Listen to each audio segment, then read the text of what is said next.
Every year, in the great wheat belt just east of the Rockies, the fields turn to gold.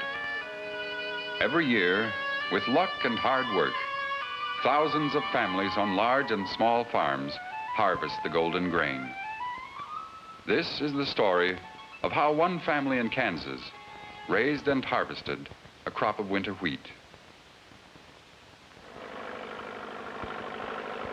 Work for the new crop of winter wheat begins just after harvest time or in late summer. The earth is plowed and replowed to prepare a good bed for the wheat seed. Later, a harrow breaks up the large clods and smooths the ground. When the soil is moist enough, the seed bed is made ready for planting. Come on, Tom, put the rest in. Okay, here it is. That's enough. That's full enough. I just close the lid there and get going.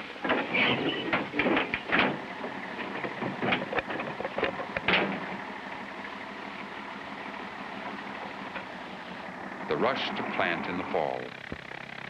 1/2 bushel to the acre, flowing down through the hollow drills.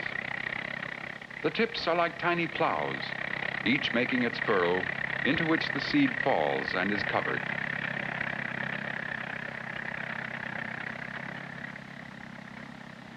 The wheat may grow 4 or 5 inches again before winter stops it. Next spring, the plants will grow tall and mature. And then, if the crop escapes insect pests and plant diseases, if it's not destroyed by hail, if all goes well next summer, there will be a good harvest. Thanks to today's mechanized farming, there's more time for the family to visit in the town nearby.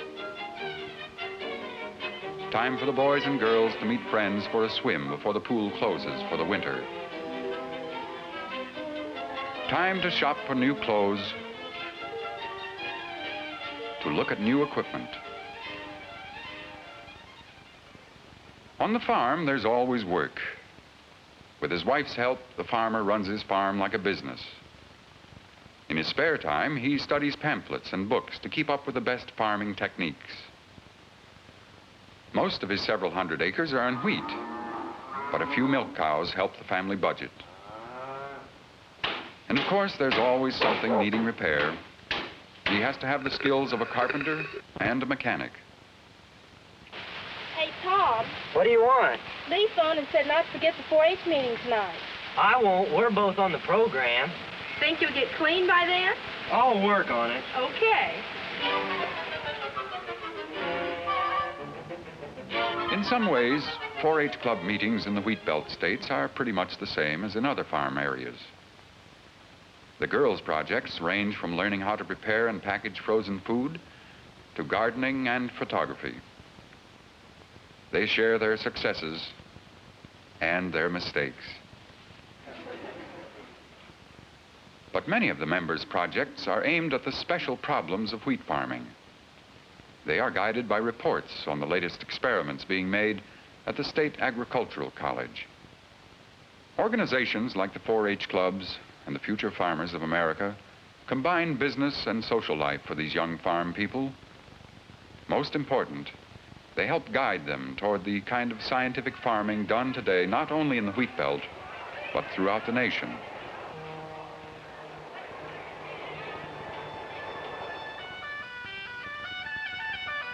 Now the warm sun and the rain have brought the crop to maturity.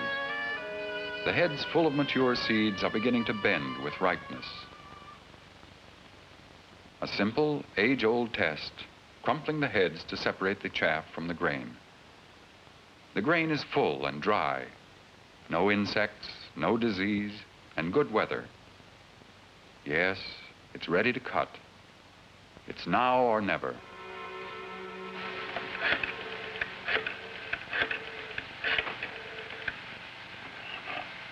Hello, John. This is J.M. Bring out 200 gallons of gas by tomorrow noon. I'm going to start combining.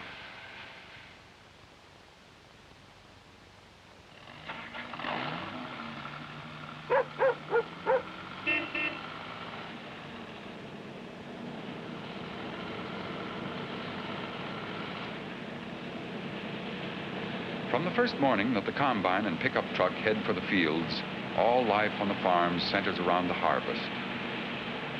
Around now, the neighbors will be cutting too. Some who don't own their own combines hire a man to cut the crop. They call it custom cutting.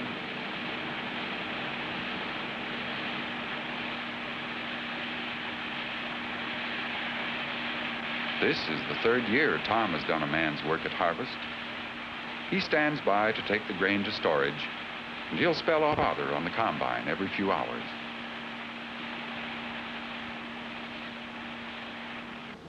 And this is the combine.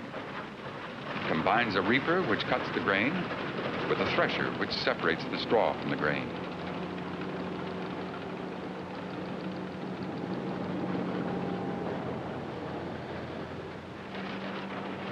Cutting, threshing, cutting, threshing.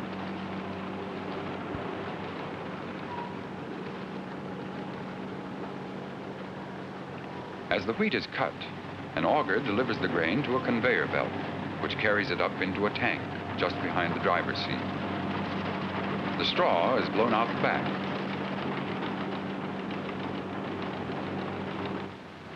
The combine does its work and the tank fills up with grain. When the tank is full, the grain is emptied into the waiting truck.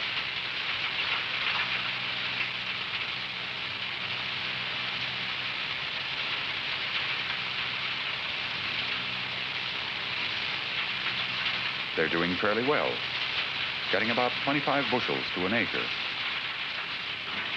In a very good year, some farmers might get over 50 bushels to an acre. Tom takes the loads to the storage bins on their farm or over to the local elevator nearby. His father gets on with the job.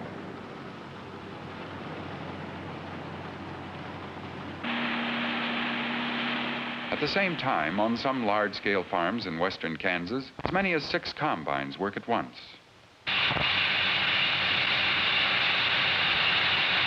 Here, too, there's the constant tension to cut and store the crop, relentlessly, without stopping, using every hot, sunny hour to get the crop cut. One by one, the trucks load up and drive off. The combines roll on.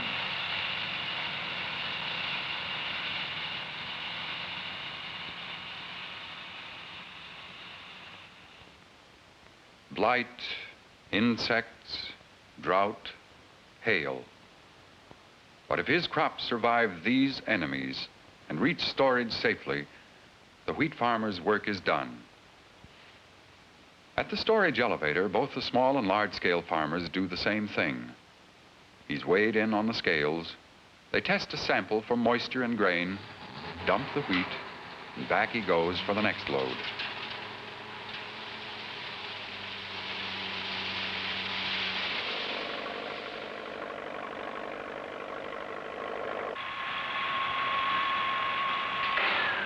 Once the bins and elevators are filled with wheat, this major food crop becomes an important factor in the nation's business and politics.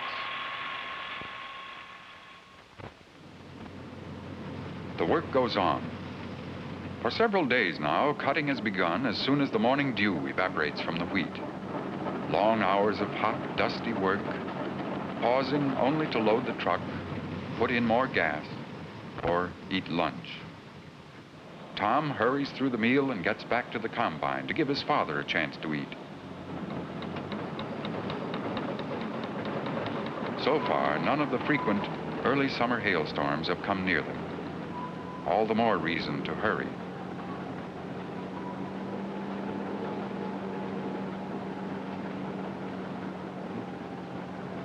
Everyone works on the wheat from mid-morning to sunset.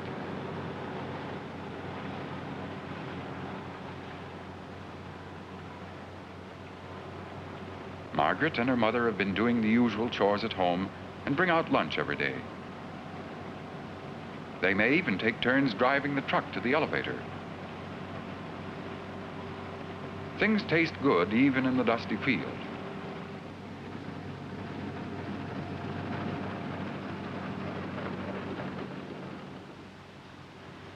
The harvest is nearly done.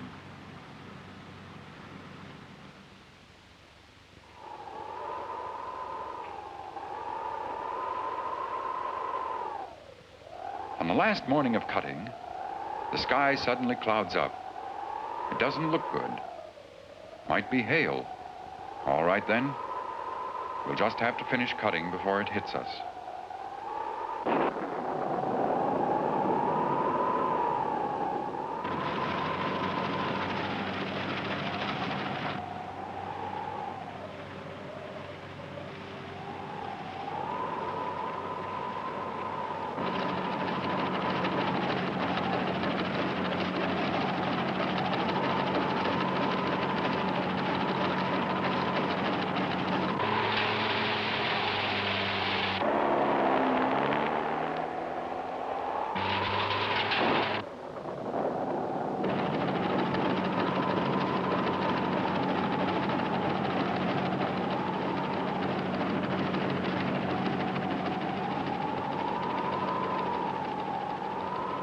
Today, though, the threatening storm goes by, breaking on the horizon.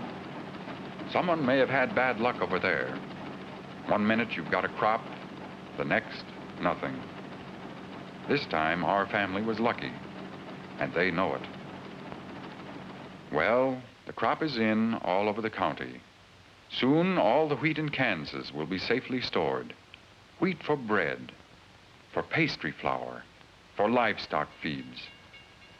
Some wheat to be used now at the flour mills, some to be stored indefinitely. This has been a good year for our farmer and his family. Hopefully, they'll look forward to next year's harvest, to the next golden sea of wheat.